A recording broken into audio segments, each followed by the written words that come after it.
2025 Asia cup విజేతగా భారత్. మీరిచ్చే cup మాకద్దు, cup లేకుండానే సెలబ్రేషన్స్. చెక్కును విసిరేసిన పాకిస్తాన్ కెప్టెన్. చెక్కు లేకుండా పాకిస్తాన్ కు వస్తే చెక్కేస్తామన్న పీసీబీ. ఏం చేయాలో అర్థం కాక ఆగమాగమవుతున్న సల్మాన్ ఆగా. భారత్ వద్దన్న కప్పును, పాక్ వద్దన్న చెక్కును తమకిచ్చి తమని ఛాంపియన్ గా ప్రకటించాలన్న బంగ్లాదేశ్.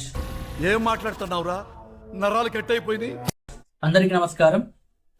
అనుకున్నట్టుగానే ఇండియా పాకిస్తాన్ పై ఏషియా కప్ ఫైనల్లో ఒక మంచి విజయాన్ని సాధించిందని చెప్పాలి. జనరల్ గా పాకిస్తాన్ తో మ్యాచ్ అంటే చాలా బోర్ గా ఉంటుంది, చూడాలంటే కూడా పెద్ద ఇంట్రెస్ట్ ఉండదు. కాకపోతే ఈ మ్యాచ్ మాత్రం చాలా ఇంట్రెస్ట్ గా సాగింది. లైక్ లాస్ట్ ఓవర్ వరకు రిజల్ట్ ఏమవుతుందో అన్న ఒక ఇంట్రెస్టింగ్ గా సాగింది అనమాట మ్యాచ్. జనరల్ గా ఈ మధ్య కాలంలో పాకిస్తాన్ తో మ్యాచ్ ఎప్పుడు కూడా ఇలా సాగలేదు. లైక్ ఇండియా డామినేషన్ చాలా క్లియర్ గా కనిపించింది. పాకిస్తాన్ ఫస్ట్ బ్యాటింగ్ చేసింది. ఆల్మోస్ట్ ఫస్ట్ 10 overs మంచి బ్యాటింగ్ చేసింది పాకిస్తాన్. కాకపోతే ఆ మూమెంటం ని వాళ్ళు కంటిన్యూ చేయలేకపోయారు.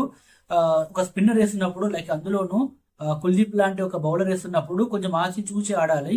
కాకపోతే పాకిస్తాన్ బ్యాటర్స్ పెద్ద ఏదో మంచి హిట్టర్స్ అయినట్లు, లేకపోతే పెద్ద టెక్నికల్ బ్యాట్స్మెన్ అయినట్లు ప్రతి ఒక్కరు గాల్లోనే కొట్టారు. ఒక టైంలో లైక్ మంచి స్టేజ్ లో ఉన్న పాకిస్తాన్ ఒక స్టేజ్ వచ్చే వరకంటే కొలాప్స్ అయిపోయారు. లైక్ 147 ఒక 180 190 స్కోర్ పోతుంది అనుకున్న పాకిస్తాన్ ది ఒక 147 కే వాళ్ళు ఆల్అౌట్ అయిపోయారు. సో వాళ్ళు ఎలా ఆడారో ఇక వాళ్ళకే తెలియాలి. ఆ తర్వాత ఇండియా బ్యాటింగ్ వచ్చింది. ఇండియా స్టార్టింగ్ లో స్ట్రగుల్ అయిందనే చెప్పాలి. ఫస్ట్ 4-5 overs వరకు అసలు పాకిస్తాన్ బౌలర్లు మంచి బౌలింగ్ చేశారు. ఇండియన్ బ్యాటర్స్ కూడా ఫెయిల్ అయ్యారు కొందరు. 20 for 3 అలా ఉంది అనమాట ఒక స్టేజ్ లో.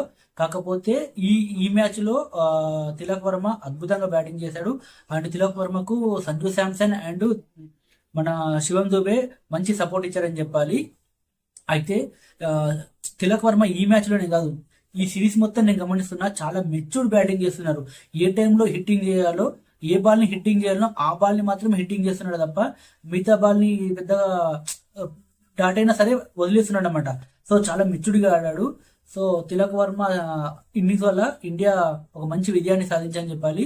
ఇండియా ఈ మ్యాచ్ గెలవడానికి తిలక్ వర్మ ఎంత హెల్ప్ అయ్యాడో కుల్దీప్ యాదవ్ బౌలింగ్ కూడా అంతే హెల్ప్ అయిందని చెప్పాలి. ఒక స్టేజ్ లో పాకిస్తాన్ బ్యాటర్స్ మంచి బ్యాటింగ్ చేశారు.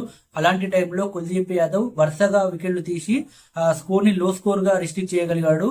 ఈ మ్యాచ్ లోనే కాదు, కుల్దీప్ యాదవ్ ఈ సిరీస్ మొత్తం కూడా చాలా మంచి బౌలింగ్ చేశాడని చెప్పాలి. ఏషియా కప్ లో చాలా విషయాలున్నాయి మాట్లాడుకోవడానికి, వాటి గురించి కొన్ని రేపు మాట్లాడుకుందాం మనం.